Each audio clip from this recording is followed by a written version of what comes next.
My name is Jeanmonod, Regional Sales Manager here at Angel Oak Mortgage Solutions. I want to introduce Chris Taylor. Chris, say hello, please. Hello, everybody.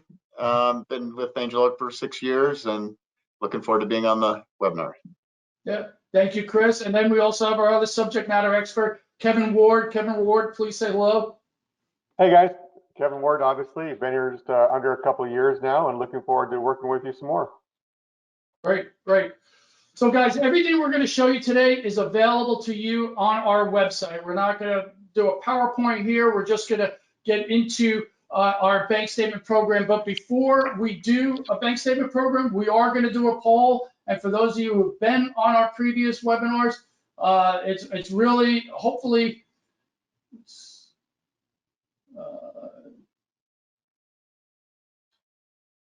okay, so the poll question is, I apologize for the delay there. The poll question, who has originated a bank statement program in the last 12 months?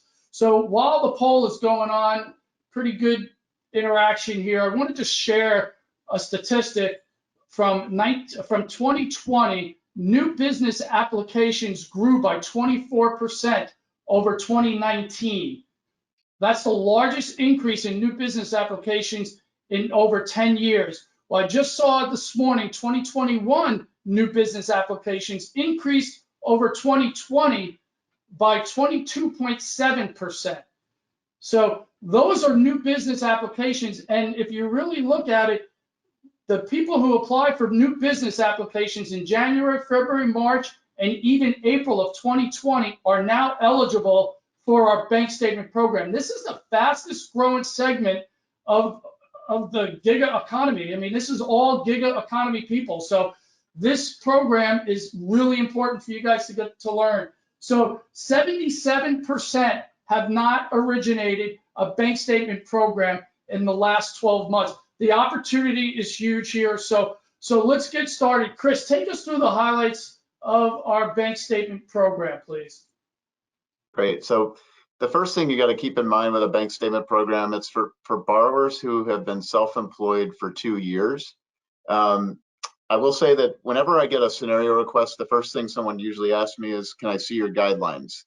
And if I could just encourage you to reach out to your local Angel Oak AE first to just discuss the bank statement program. You'll learn a lot, and then of course we can show you the guidelines. But one of the biggest issues comes up is self-employment, and it's how to prove self-employment. So those are just discussions that you want to have with your AE. We can do a bank statement loan for 12 or 24 months of business and or personal bank statements. There's just differences with both. As far as like what we look at what's called an expense ratio that changes depending on that program, but we do offer those two types of bank statements. We have some basic credit, which we'll discuss in a little bit, but 2-year seasoning on foreclosure and short sale. All of our programs are a 30-year fixed rate, with the exception of our interest-only program, which is actually a 40-year loan, 10-year IO, and then 30 years amortization. Borrowers can own as little as 25% with a personal bank statement, and then 50% with a business bank statement. We offer the product for purchase, cash out, refinance on owner, second home, and investment properties. So it's very flexible from that perspective. Typically what we do is you send us the bank statements. We have a really great technology that will show you where you just send us the bank statements without a password on our website and the 1003 in credit. Within 24, 48 hours, we will get back a calculation to you, and then we can discuss the income and the prospective expense ratio for the borrower. Really, really cool program that we have for pre-approvals. We kind of, our signature is to basically pre-approve the loan for income and credit prior to going to underwriting, which gives you a lot of information that you need, whether it's purchase or refinance, to know that you have a loan. Yeah. Our loan amounts are up to $3 million. And we also require 2 appraisals when it's over 1.5 million. I would say one of the biggest requests I get are non-warrantable condos. That's of course kind of a loose subject, and so we do non-warrantable condos, but we ask you to just discuss why it's non-warrantable. So that's really important. Yeah, Chris, thank you for giving us the highlights here. This is interactive, so we've had requests from our last webinar that they want to do a deep product dive. This is all about bank statements today. So I got Esther. She answered the poll. She's got one in process. Esther, if it's with us, thank you so much. And then George, yes, this is for only self-employed borrowers, but we do allow borrowers that are also that also have W-2 income or a spouse with W-2 income. So we'll get a little bit deeper. Like I said, Kevin and I are going to talk a little bit about what the 1003. We're going to get deep into these questions, guys. We've allocated an hour, so Chris and Kevin, we're not going anywhere. So until we answer, and if we don't get to all your questions, I promise you we will get your answer to you no later than tomorrow morning. So. Kevin, the biggest thing for an account executive, right, is what does the 1003 look like, Kevin? So give us some highlights of really important parts of what that 1003 needs to look like, because that's where everything starts, and that's where the story of the borrower starts, right? Sure. Yeah. So repeatedly, the things that I run into with the 1003s that we always have to make sure we have on these are, number one, if it's a business bank statement loan, the employment section needs to be filled out completely. And the business name that's on the checking account that we're going to be using for income has to be the same that's on the 1003. So if it's XYZ Corp on the bank statement, it needs to be XYZ Corp on the employment information for the name of the company. So that's one that comes up quite often. The other thing is we never want to see income on the 1003. So keep this really, this is really, really important. If it comes to me with income on a 1003, it's fine. I'm just going to send it back to you and go, take it off. But if you submit that file with a 1003 with the income on there already, if you submit it to underwriting, we're going to use that income, not whatever we got from our bank statement review. And most times the bank statement review income is going to be higher. And it could literally kill a deal. I have actually had that happen to me. It's not a fun time. So make sure when you send the 1003 in, if you can get to me with no income on it. Otherwise, Kevin, check all the boxes and everything else. So Kevin, you brought up, I apologize, Kevin, but you brought up a good point. The reason why we don't want any income on there, Kevin, is for what? What's the reason? Well, because we're going to decide the income. So the bank, we're going to do the bank statement review for you. And keep that in mind. You don't have to do any of this work. You collect the information. I have a team that does all the bank statement review for you. We come up with an income, and that income is probably going to be higher than what you're going to put on there yourself in most cases. However, if you submit that 1003 to underwriting, we're going to go with what you submit, not with what we found, because we have to by compliance. So that could literally kill a deal. It's super important. So the bank statement section needs to have, the income section needs to be blank, but the rest of it needs to be filled out completely.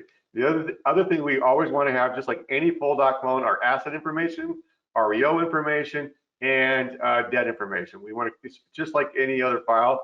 The only difference is that income section needs to be just as I described. Yeah, so Rita, hopefully that answers your question. Rita asked the question, Kevin, 12 or 24 months. Get us 24. We're going to calculate the income for you. That's why, we'll determine whether you should be using 12 months or 24 months. So So John, what I try to explain this to folks. When you're submitting this to me, I'm your sort of go-between. I'm the filter. So what I'm going to do is I'm going to get that information, and if 24 months looks great, your rate's going to be a little bit less, an eighth, a quarter point less, because we have more income showing or more time frame showing. However, if let's say COVID was 2 years ago, and the most recent year they had a much higher income, well, I'm going to make that call with you to go with maybe a little higher rate, but we have the income that we need to go ahead and get the deal done. So we'll go with 12 months in that case. So I'm going to be your teammate in this scenario. You're not having to worry about getting information out that we can't, fix later. So if you can get me 24 months, always get 24 months. Yep. So Kevin, so I know there's another critical piece of information that we always want to know is where the borrower is living, how are they paying, and how much are they paying? So give us some details. A really critical piece on anything is we're always looking at housing history. So we want to know, of course, that they've made payments for at least a year, either renting or purchasing. So you're gonna, and one thing to keep in mind, and this is really, I run into this question, I'm sure Chris, you do too. We don't use VOMs or VORs as a proof of a housing payment. We want to know that the money came from that borrower, because if VOM and VOR just means the payment was made, that could have been made by Uncle Joe or Cousin Sam. We want to see the money come from their accounts, either via an electronic withdrawal from their accounts or a canceled check. So that's a critical part of our proof that helps provide the security we need to provide the lower rates that we offer. Yeah. So thank you, Kevin, and I appreciate that. So guys, that's our 1003 portion of this. So hopefully, when you get those, those really skinny versions of someone coming in through your website, and I'm gonna tell you this, when you have a self-employed borrower and you go to get their tax returns, why not ask them for their bank statements at the same time and go down parallel paths with Kevin or Chris or any of our other 90 account executives across the country, and save yourself a lot of time. And then you're going to have that income calculated. You're going to look at what the borrower can qualify for as a full doc borrower, and then what they can qualify for as a bank statement borrower. And how great would it be to turn around to your referral source, who's your realtor, and say, hey, I could increase this borrower's buying power by 4 times. I mean, that realtor is going to be your realtor referral source for life. So that's the 1003. It's really important. It takes a lot of time out of the timeline. Instead of going back and forth, ask those questions where Kevin said are extremely important for us to get that loan application. Chris, let's touch a little bit on what we're looking for credit. You touched a little bit about foreclosures and bankruptcies. Talk a little bit about that. Talk about trade lines required. Okay, thank you. And I just want to say one thing about the last thing we talked about. There's kind of a misconception that a bank statement loan is more expensive than a full doc loan in the non-QM world. In many cases, it's actually cheaper. So it's a lot less work and a lot less headaches to go through the bank statement route. And I encourage you to really explore that with your AE. So talking about credit, because we're taking a little bit more risk, we expect the borrower to have a higher credit standard than we do on some of our full doc programs. And we have some basic requirements. One of them is the trade line. We offer 2 types of trade line guidelines. One where we ask for 2 trade lines at 24 months, and the other one is 3 for 12.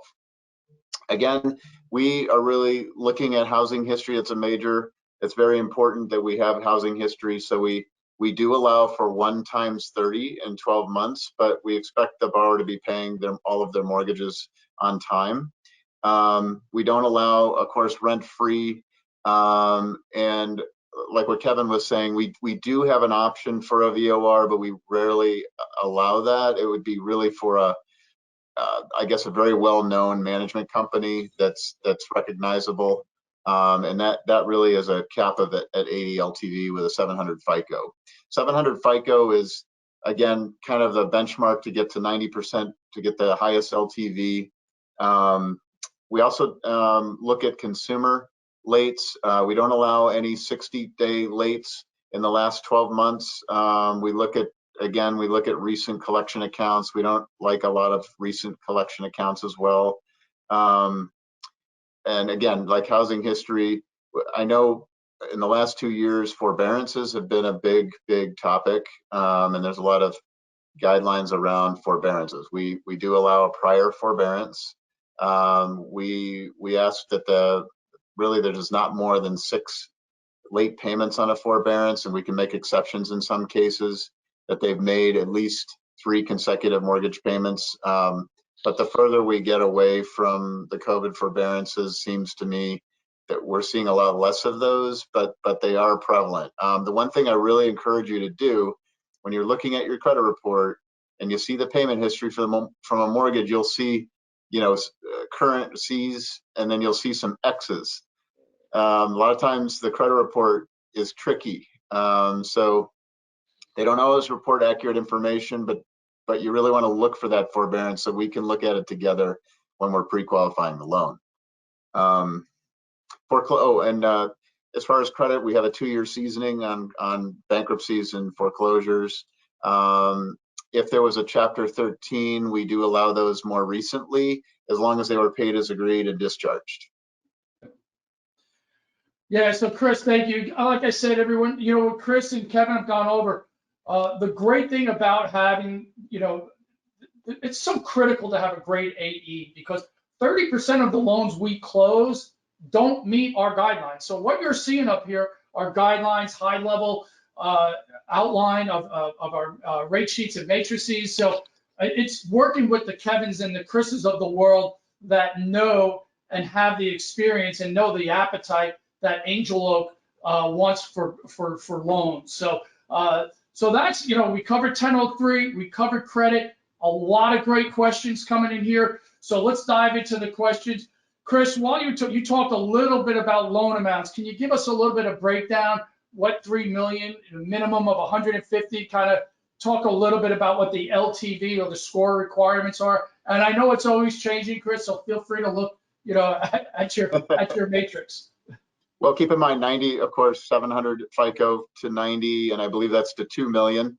Once we exceed 2 million, we drop to 80%, I think, if I'm correct. Yep. And we'll go all the way to 3 million. Yep. If you look at the way we price our loans, we do give you an incentive that's from 500 to 750, and then from 750 to 2 million. So we do try to incent you to give us those bigger loans. And we do allow also second homes and investment properties up to 85%, which is, really aggressive. One thing I'll add too, on an investment property loan, if it's tight on DTI, we do allow you to use a rent schedule if it's a purchase. So keep that in mind. Sometimes the pricing ends up better on a bank statement loan than maybe a DSCR, for example. What else maximum 2 million on a second home. That's our max loan amount. Yeah, so Chris, thank you for detailing that. It answered a lot of questions there. Marjorie, hopefully that answered your question about loan limits and LTVs. Kevin, talk about gift of equity here. Richard has a question about gift of equity. Do we allow it on our bank statement program? Yeah, we sure do. So essentially the borrower is required to come in with a minimum of 5% of their own funds plus their 6 months reserves. Anything else can be a gift of equity. Excuse me, I'm sorry, you said gift of equity. I'm thinking gift funds, I apologize. I'm going to defer this one to Chris. I have not actually done a gift of equity in this case. Yeah. So I don't know the answer to this one. Gift of equity, I apologize. You should have asked the gift funds question, Chris. You were going down the right path. My bad. So we were talking about gift funds. Okay, I apologize. Yes, all right, good. Yeah, so going back to the same question then. Gift funds are 5% minimum down by the borrower they have to come to the table with, and 6 months reserves. Everything else can be considered gift funds up to whatever they need to get the deal done. One thing to keep in mind in that scenario as well, we only require 30 days of seasoning. So if the borrower doesn't have the full, let's say 5% down or 6 month reserves, if you can sit on it for 2 weeks, 3 weeks or whatever before you start the file, all we need is one bank cycle where the money's already in the account for that to account for their money. So it's not a long term to have to wait. So there's ways to manipulate this a little bit to make it work for the borrower if we need to. But all that being said, 6 months reserves, 5% down for the borrower, the rest can be gift. Yeah. So you've heard Chris and Kevin talk about LTVs, 90% LTV, 85% LTV on second homes and investment properties. Our LTVs over 80% do not have MI on there. So, Chris talked about payment, really talk about payment. And if you're comparing it against an agency loan, I know Chris talked about this also, about the calculating of the bank statements. I would ask everyone on this call, what would you rather do? I mean, if I asked everyone on this call to calculate someone's bank statements, we would have everyone come up with a different type of income, where having us calculate the bank statements, what Chris was alluding to, is probably easier. So, and that's the income that we're going to use throughout the entire process. So, so Chris is asking here, not our Chris, but Chris, from a question from Chris, Kevin, about, tell us a little bit about the pre-qual. And specifically, Chris is asking about, are we doing a credit pull at that point? Okay, yeah, good question. So Specific to that question, we don't do a credit pull ourselves until you submit the file. So you're going to pull your own credit report. We're going to use that credit score as your qualifying credit score, and we're going to use the middle score of the primary wage earner. And that's really key, you guys. Just real quick on that. Most lenders, or many lenders, require whoever the lower score is, if it's a co-borrower borrower situation, that's going to be the one they go with on that 1003. For us, it's whoever the primary wage earner is. So for example, if it's a bank statement loan and you've got a borrower who's got a 680 credit score on the bank statement side, but let's say they have a co-borrower spouse who's W-2'd. Let's say their income is actually higher, as an example. We're going to use their credit score, just so you know. So that's a real key one for qualifying purposes. But yeah, so to answer your question on that, we don't pull at pre-qual. You pull your own. We will, however, pull a credit report at the onset of the submission to make sure that everything lines up from our standpoint and that nothing was missed by the bureau that you guys report from.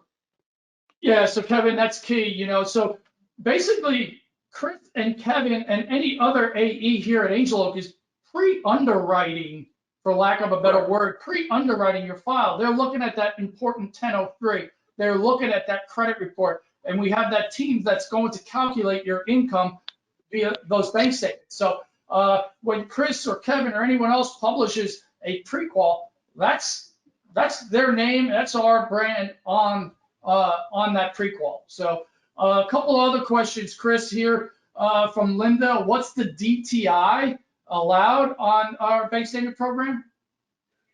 So our DTI requirement is 40 on the front and 50 on the back. Great. The front end housing ratio is really important. There. We mentioned Chris earlier, Kevin just talked about it. Clarify a little bit more about W-2 income and talk about the self-employed borrower and what we'll allow. So we allow W-2 wages on the co-borrower and the primary borrower, as long as on the primary borrower, if it's a bank statement loan, we allow both W-2 and self-employment as long as both have been 2 years or more. And so we can do those scenarios, and the co-borrower, of course, if they're a W-2 wage earner. And you know, keep in mind that W-2 job has to be separate from the business. It's just a separate job. Yeah, and our bank statement team will pull that income out, so we do know how much income that self-employed borrower has, and then we just add the W-2 income back to come up with, their total income. Can I say one thing real quick? Keep in mind, your AE, your local AE is very experienced. We know this business. We've run so many loans through the system. We know what works, what doesn't work. Please use us as the confession box. We need to know everything we can about your loan so we can help you. So Kevin, Chris mentioned the expertise. We have a question here from Kristen asking about multiple bank statements, multiple businesses. Kind of just give us a high level overview of what that looks like, Kevin. Sure. By the way, Chris, I love that statement. We are your confession box. That's perfect. Yeah. Information that comes to us comes to a vacuum, so we're good. Yeah. So from the standpoint of multiple businesses, we can use up to 2 businesses. So if you have a borrower that has a restaurant and a real estate firm or whatever the case might be, we can use 2 separate businesses. Now the real key here is separate bank statements. There can't be commingling of funds. You can't move money from one account to the other. It's considered commingling. So if that's the case, we're going to eliminate one of those bank accounts, and you won't get the access. You won't be able to use the income off of both of them. And then, of course, we'll take that income that was transferred back and forth out of the other one. So they have to be run and operated completely separately on the bank statement. What was the other part of your question? Multiple businesses and multiple bank statements. Okay, so that was, I did cover it. Okay, yeah. Okay. So essentially, just make sure that if you have a borrower that you know has multiple businesses, and we might be close on income, be aware that it's okay to go ahead and collect 2 separate sets of bank statements in that scenario. Yeah, and again, we're doing all that heavy lifting for you on the front. So, you know, get them to us. I would eyeball them as a loan officer and have a conversation with your borrower, but you know, we'll do all that heavy lifting for you. Now this isn't the old days we had to collect actual paper bank statements and then scan them all in page by page. most of the banks are putting out PDF forms. All you gotta do is transfer them to me, and it's a piece of cake. So we'll walk you through all of that. So Chris, here's a question I haven't had in a while. Talk about deferred student loans.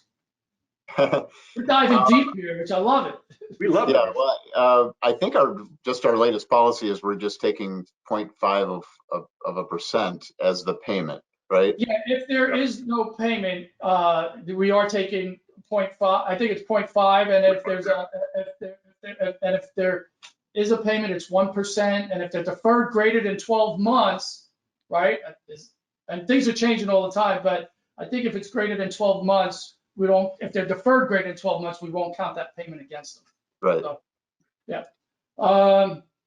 So talk a little bit about any exception on loan amounts, Marjorie. Yeah, but it really, I would say we need to have a strong borrower. Maybe if they're putting a little bit more down. And again, there is not one, probably Kevin and Chris can probably say, you've not seen the same exact borrower in all your years, right? Correct.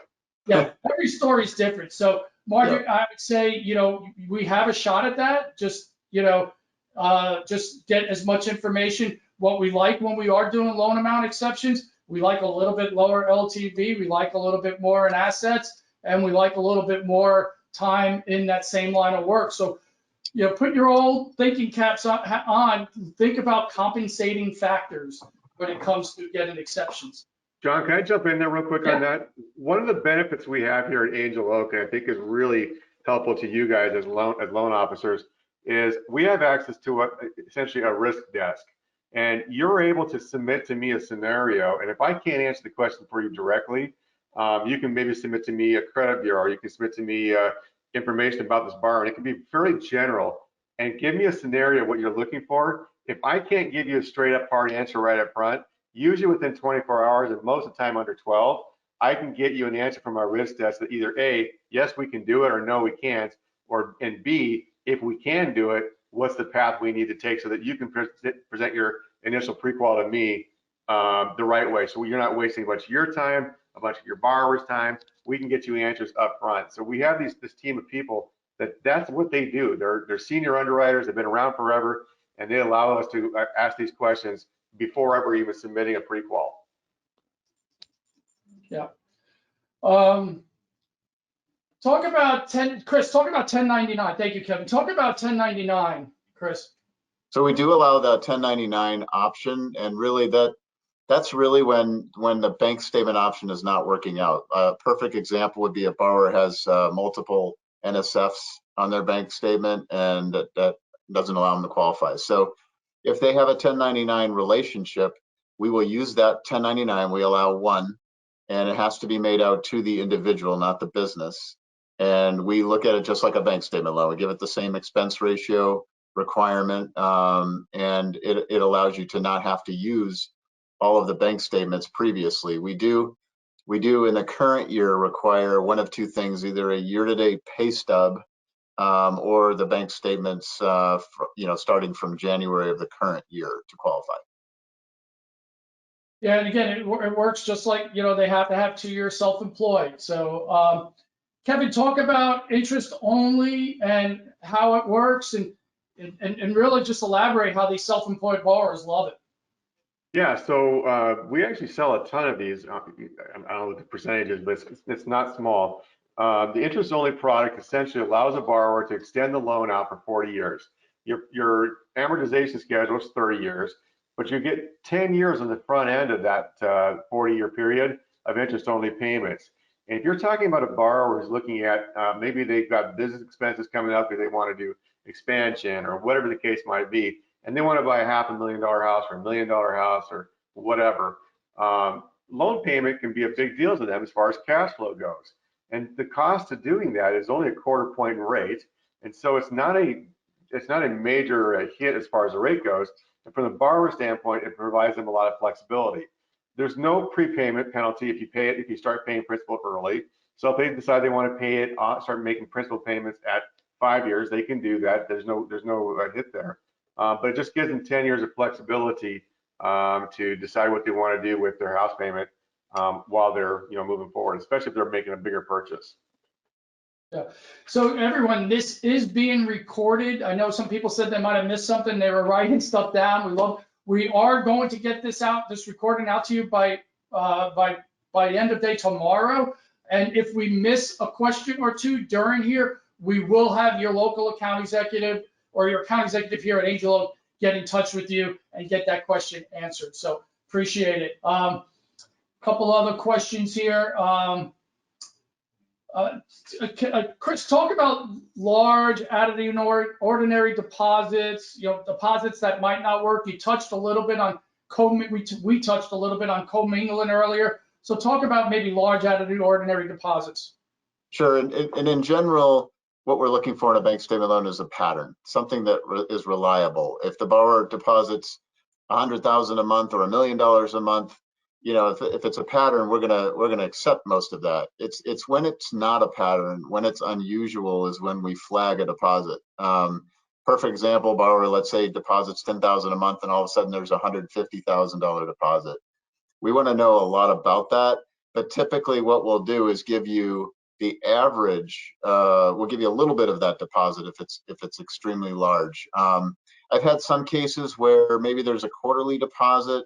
As long as there's a lot of history, we get invoices and we know all about those deposits, is when we can accept some, unusually large deposits. Yeah. Yeah, so thank you, Chris. Minimum credit score, I can handle this one. Minimum credit score is 600, that'll get you a 70 LTV.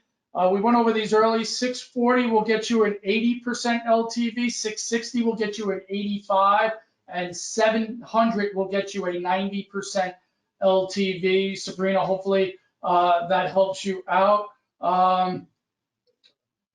International borrowers, U.S. citizens and permanent resident aliens, and those permanent residents are on a case-by-case basis. Kevin, talk about NSFs. We have a question here about NSFs. Yeah, so insufficient funds or overdraft fees, we do have a limit of 6 per year or 12 for the 2 years. It's a little squishy depending on the borrower. So like we've talked about in the past, our guidelines are our guidelines, and then we often can come off those guidelines with certain exceptions based on strength of file. It's always helpful as a loan officer, and you can look at these. Most bank statements do a summary of NSFs and overdrafts on the bottom of the statement. Now, if they don't, you can go through and just quickly scan and see if you can see a bunch. But if you see, and I get this all the time, you guys, it happens quite often, 30, 40, 50 NSFs, because not everybody pays attention. That's a deal killer, just so you know. It shows a pattern of not paying attention to where their funds are, and then therefore we don't want to necessarily get in a relationship with that borrower. So we will put the stop on that if it's a really high number. If it's within reason, 8, 9, sometimes 10 within a year, as long as we can show that they have a consistent rest of their file, we're going to probably be okay. Perfect. The guideline is 6 and 12. Yeah, so there's a lot of questions regarding rates. There's a lot of questions regarding marketing. We're going to get there, I promise. Stay tuned. Chris, talk about,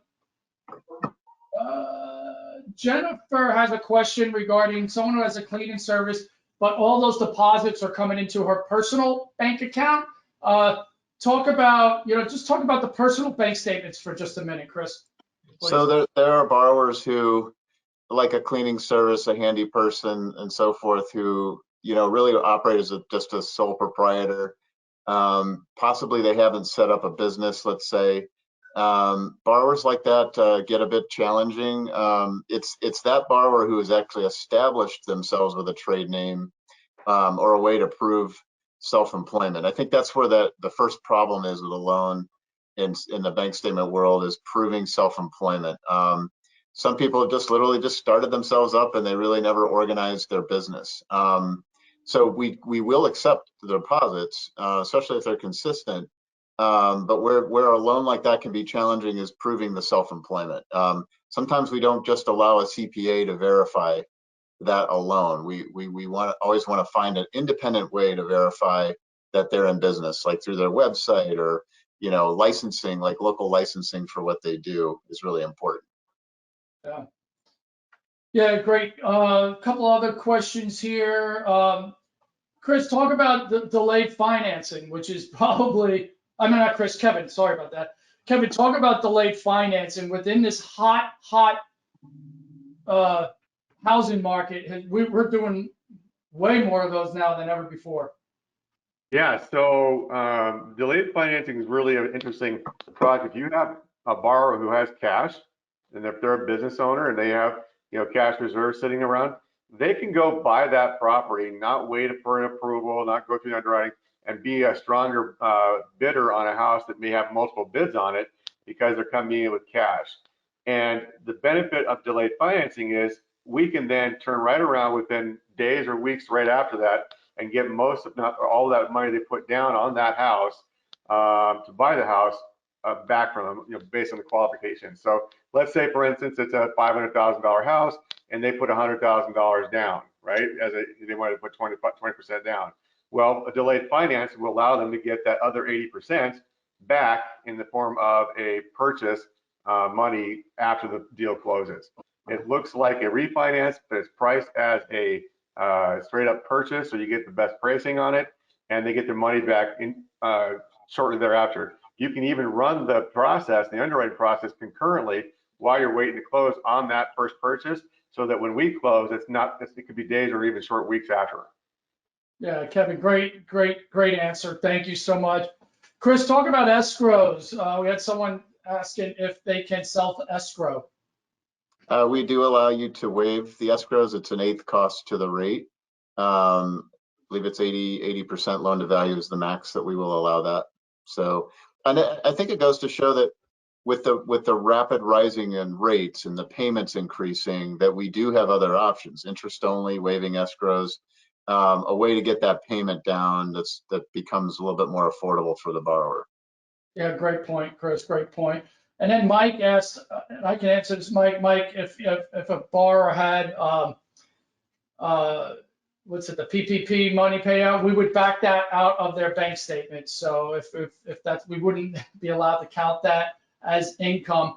And then David, we will get to lender paid and how you guys get paid. We do allow both. So answered that.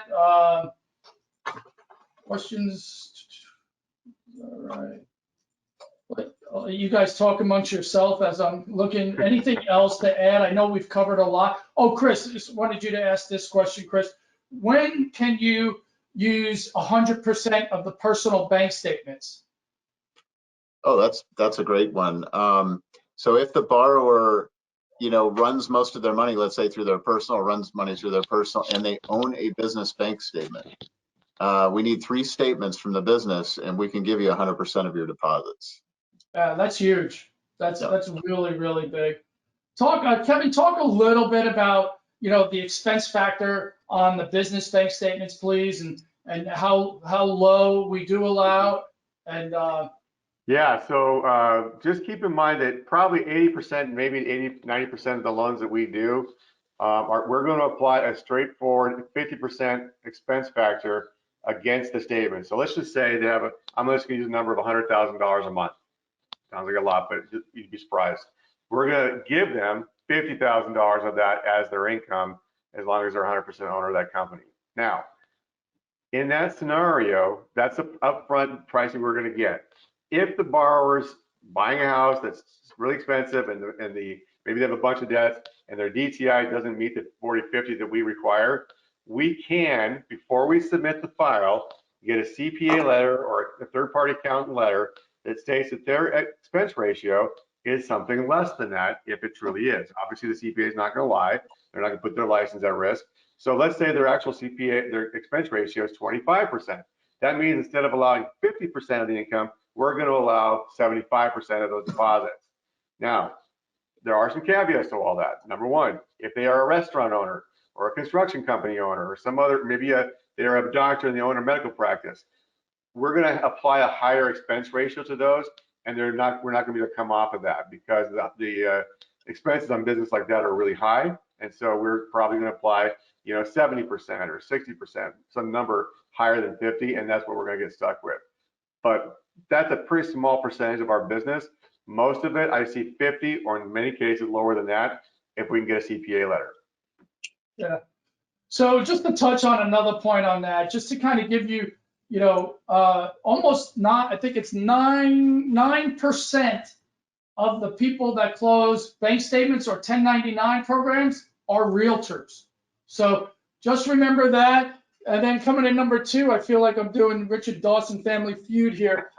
Construction and home improvement are 15%, and then professional business services are 17%. So think of those things when you're looking to market yourself differently, specifically on those realtors. Chris, one last question we're going to ask here. How long does it take to have the bank statements reviewed? In our review process, it's 24 to 48 hours. And sometimes it's even faster. I think I will say too that when we get the bank statements in, we're always looking at ways to maximizing your income. So maybe we flag a deposit or two. Sometimes we need a little explanation. That can take another 24 hours, that process. So once we stamp that income as approved, that's the income that goes right to the underwriter. That's the income we use throughout the process. Yeah, I think that's critical. And I'll go back to how we started this. It all starts with the 1003 that you take. Everyone wants to put the cart before the horse. And if you really take a good 1003, because Kevin or Chris or any of our other account executives are not going to issue a pre-qual. They're not going to put their name, our logo on a pre-qual that they're missing stuff from the 1003. So make sure you get those pieces of information, how much rent they're paying, their assets, where they're living, their schedule of real estate, as Kevin mentioned. That's critical, guys, and it's even more critical with the hot housing market. There are a lot of questions. We're going to get those answered for you no later than tomorrow. Kevin, take me through. Everyone's talked about how do we get paid, how to, give me some pricing. If you want to give me a scenario, Kevin. Every broker is different. They have an LPC agreement with us based on whatever their agreement is with us. So let's just say, as an example, you have a 2% LPC agreement with Angel Oak as a brokerage. There are multiple ways you can structure it, but if you are LPC and you submit the file as an LPC lender paid commission compensation, that all that means is we're going to provide the commission payment to you directly. It doesn't show up on your LE and to your borrower. Now, you can structure that if it's 2%, but you want to lower that to, let's say, instead of putting all 2 points in the rate, so that instead of raising the rate 1% from a par rate, if you wanted to lower that rate increase to 0.5% and have us charge the borrower at closing a percent, some of that money, so that you get your full 2 points, we'll do that. But regardless, you'll get your 2%. So we can structure the LPC any way you want to. If you want to do borrower paid, that's certainly open to you as well. Borrower paid, you still have to get your 2% no matter what. It's because you have an agreement with us, but we can structure that on the front end as opposed to lender paid from behind. So there's just a lot of ways to play around with it. Talk to your AE. We'll decide with you what's the best way to go. So I'm going to run. A lot of people have asked about price. Thank you, Kevin. A lot of people have asked about pricing. So I'm just going to throw in $500,000. And by the way, our bank statement loans have higher loan amounts than the average one, average full doc loan. So housing history, just this information here. Let's do a bank statement loan, 24 months.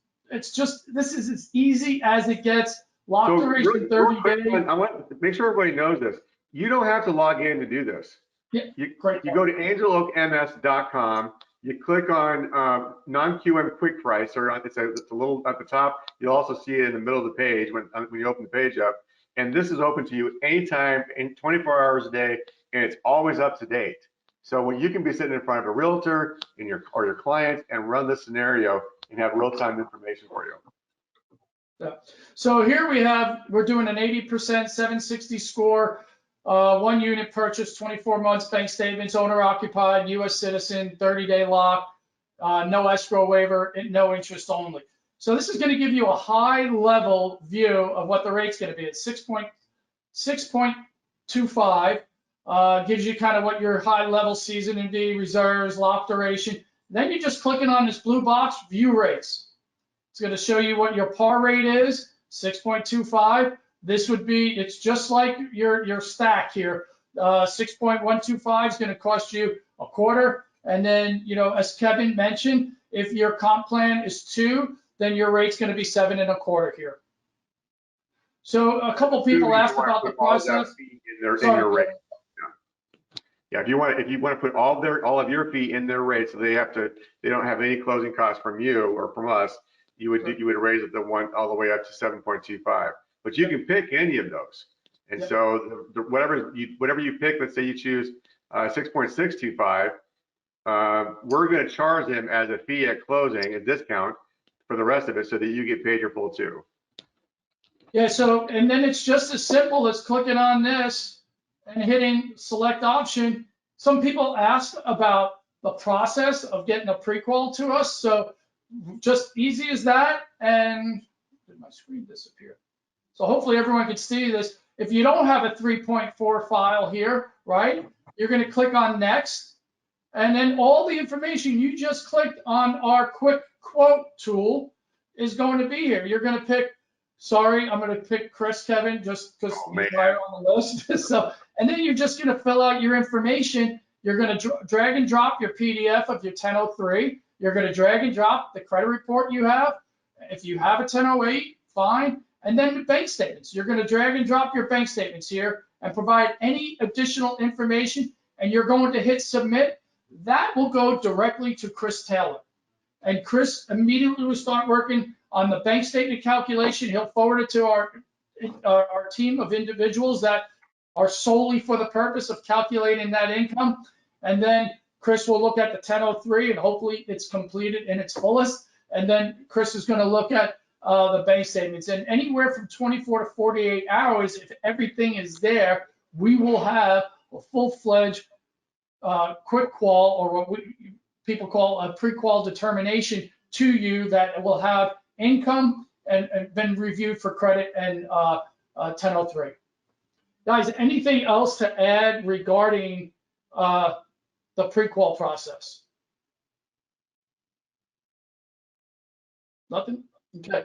So a lot of people have also asked, how do I market myself differently? So this, like Kevin said, you don't need login credentials to get to that pricing engine, but you do need login credentials to get to our, and let me know if you guys can still see my screen. Sometimes if I'm sharing, yeah.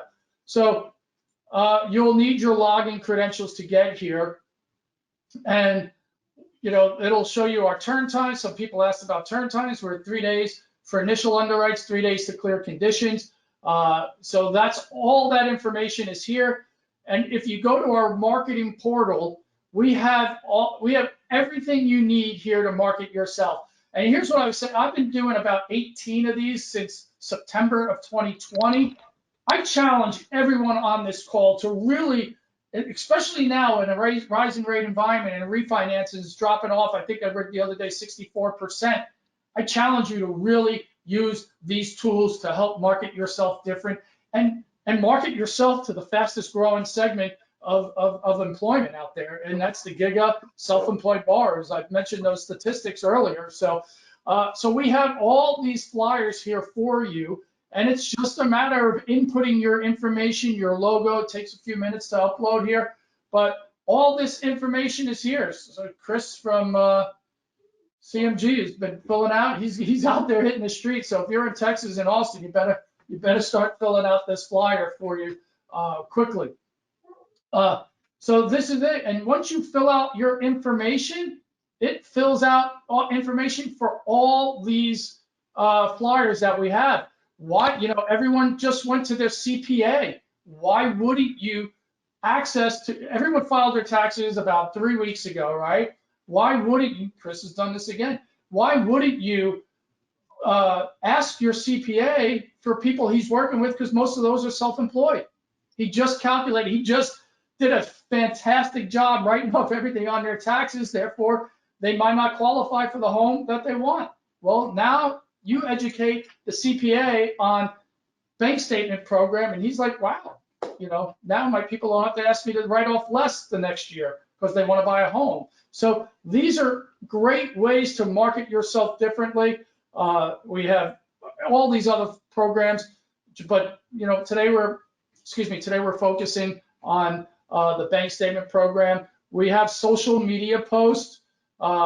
Again, we're focusing on bank statements. We have bank statements that are directed to borrowers for Instagram and Pinterest, and ones for borrowers on Facebook and LinkedIn, and then ones dedicated to realtors for both Instagram, Pinterest, Facebook, and LinkedIn. This is all done for you. We've done it. We've made it as turnkey as possible. And then really what I think is the most powerful presentation on the planet, it's the Realtor Presentation. So your account executive will partner with you on your behalf, and they just show up and they say, I'm just one of, let's use Chris who filled out those flyers, I'm just one of Chris's investors. And we will just talk about how the programs we have available to Chris. Everything gets driven back to Chris, the loan officer. I will tell you, if you get 10 people, 10 realtors in a room, you will get one of their loans. I just gave you the statistic before. 9% of the loans we close on our bank statement or 1099 program are realtors. So do the math. Get 20, you might get 2 loans out of that room. I promise you, you will get that. And that's just bank statements. We're not even going to talk. Next week, we're talking about the DSCR, Debt Service Coverage Program. And that's another one that realtors also love. So, I think I'm out of breath now. So one thing real quick, John, just on that, when you start talking, you're talking about realtors, 95% of them have no idea that we exist. I guarantee they have no idea that we're out here. All they know is conventional loans. That's all they know. And they'll turn down a borrower because they're self-employed. They don't want to talk to them because they know it's too much trouble. And so as you start to get the word out there, you guys, and they know that you have loan programs that are designed for the self-employed borrower. And oh, by the way, that realtor can get that $800,000 sale because that self-employed borrower's got money, but they couldn't do it on the tax returns because they wrote off all their expenses. Well, now they can, and that realtor is going to now love you. And guess what you're going to get from that? A referral. Everybody who gets a realtor involved and gets them going and gets one deal on the belt, they get more than one. They get 2 and 3 and 4. And those self-employed borrowers are all working in small communities. They're all part of local associations. They all talk to each other. It's a snowball, and it's one of those things where the more you get out there and talk to them about, don't even talk about any other program, just talk about this program, and you're going to increase your business 10 to 20% this year, guaranteed. Yeah, I can't say it any better. Kevin, anything to add though? I mean, I think you're done. That's perfect. Well, honestly, it's a stump speech I have, and I literally have not seen it fail yet. I talk to realtors all the time. I do realtor presentations with brokers and loan officers, and every single one of them, they'll look at me slack-jawed like, what am I talking about? And then the buzz starts, and then they start talking, and next thing you know, we're having conversations, and deals are getting done. So it's a creates an excitement, especially right now when everybody knows the market's so crazy. There's 25% of the business out there that is not being dealt with because they don't know about it. Well, we're 25% of the market. Go get it.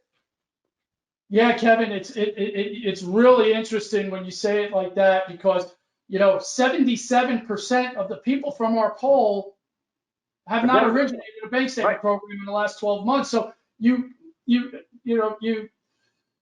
amplify that by realtors not knowing. So yeah, you're spot on. I love it. I love it. The other thing, Chris, go ahead, Chris. We've been doing this for 10 years. Chris, you've been doing this for 6 years, but we're really just getting rolling, and now the market has turned. So, I mean, hop on the bus, guys. The other, I just want to say something too about self-employed borrowers. I mean, think about who is buying multi-million-dollar properties. It's usually not a wage earner. It's a self-employed borrower. So keep that. Your average loan size will go up considerably if you start using these products. And they're so much easier to do as a loan. They're just a lot easier loan to get done. They just are. Yeah. Hey guys, I know we're at the top of the hour. Chris or Kevin, anything else to close with, or? Trust your AE. Yeah, I love that. And that's a great point. Really, your AE is really the person that sets the deal up for the success and sets the expectations. So really let them hold your hand and take you through this process and really, listen to them. So This is recorded. Again, Chris, thank you so much for your time. I love working with you. Kevin, you're a pro. I know why your business is growing exponentially. It's because of how you handle your business. So thank you.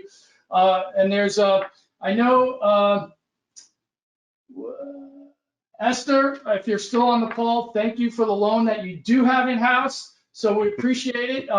And for those of you who have closed loans with us, we really appreciate your business. And those of you, we really look forward for the opportunity to serve you and your borrower, because when it's all said and done at the end of the day, it's letting borrowers start accumulating wealth and participate in this dream. So thank you, everyone. Appreciate it. Thanks for taking the time out of your day. We will get this recording out to you before end of day tomorrow. Thank you.